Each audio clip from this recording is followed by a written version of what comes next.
5, 4, 3, 2, 1, 0.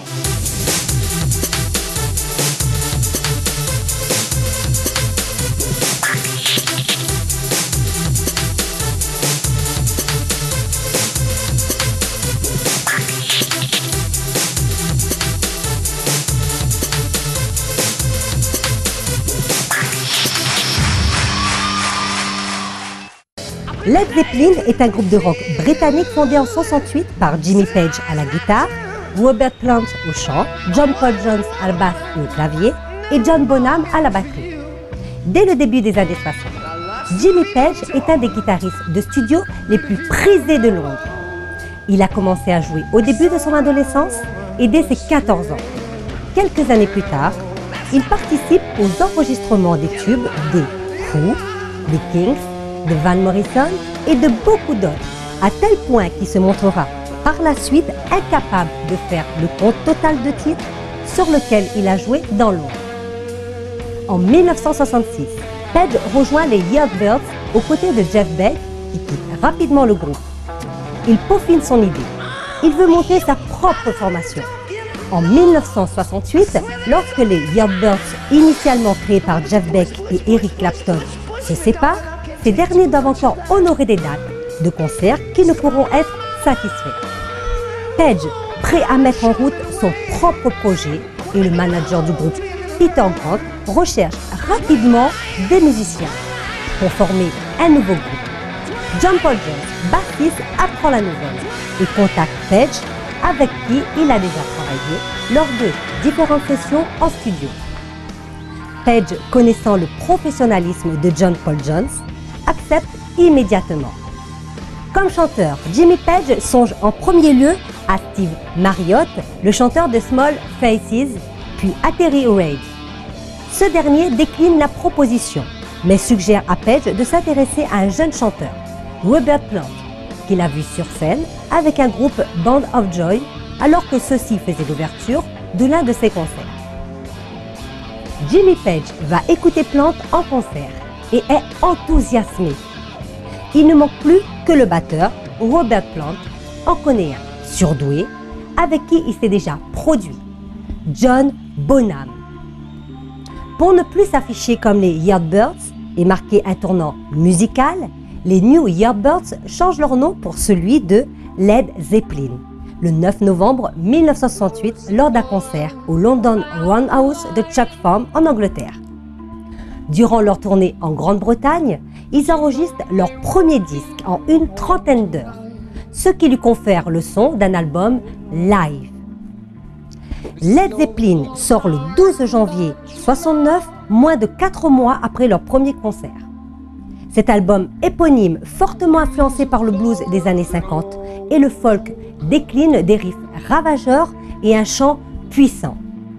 Ils enregistrent un deuxième disque dans la même veine que le précédent, Led Zeppelin 2, au cours de leur tournée américaine. Cet album, surnommé The Brown Bomber, le bombardier marron, en référence au graphisme de la pochette aux États-Unis, sort le 22 octobre 1969 et donne au groupe une notoriété faisant de lui le plus gros vendeur de disques du début de la décennie. L'album suivant, Led Zeppelin 3, sorti le 5 octobre 1970, plus nuancé, démontre que le groupe ne se résume pas à quelques riffs de guitare rageuses et à la voix agressive de Robert Plant. La moitié du disque comporte des ballades folk, parfois des reproductions note à note de morceaux de Bert George ou de David Graham, habitude que Jimmy Page garde avec les morceaux à tonalité plus blues, souvent intégralement repris de classiques de Johnny Hooker, Lead Belly ou Robert Johnson, sans jamais citer ses sources.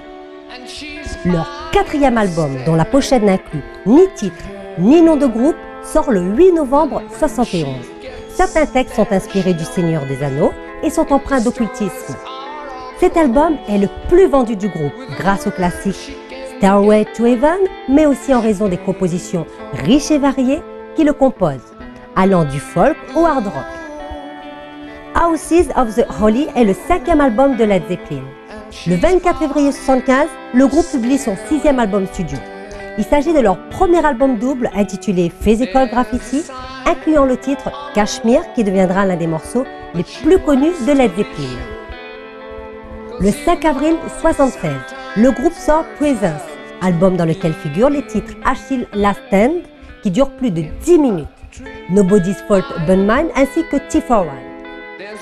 En octobre 1976, sortent le film et l'album live The Song Remains the Same. Au début de l'année 77, ce qui sera sa plus grande tournée américaine depuis leur création, le 20 août 1979, Into the Outdoor, qui sera le dernier album avec les 4 membres du groupe. Les albums suivants seront issus d'archives sonores diverses. Led Zeppelin a placé 5 albums dans le classement des 500 meilleurs albums établis par le magazine Rolling Stone. Plus de 30 ans après sa séparation, Led Zeppelin est toujours considéré comme l'un des plus grands groupes rock, tant pour sa réussite artistique, son succès commercial, que pour son influence et son prestige. Le groupe a vendu plus de 300 millions de disques à travers le monde, dont plus de 11 millions seulement aux États-Unis. Record en partie facilité par le fait que le groupe n'a jamais sorti de single, incitant ainsi les fans à acheter les albums dès lors qu'un titre leur plaisait. Merci d'avoir suivi ce nouveau numéro de Vie d'artiste. J'ai quant à moi le plaisir de vous retrouver la semaine prochaine. Bye bye. 5, 4, 3, 2, 1, 0.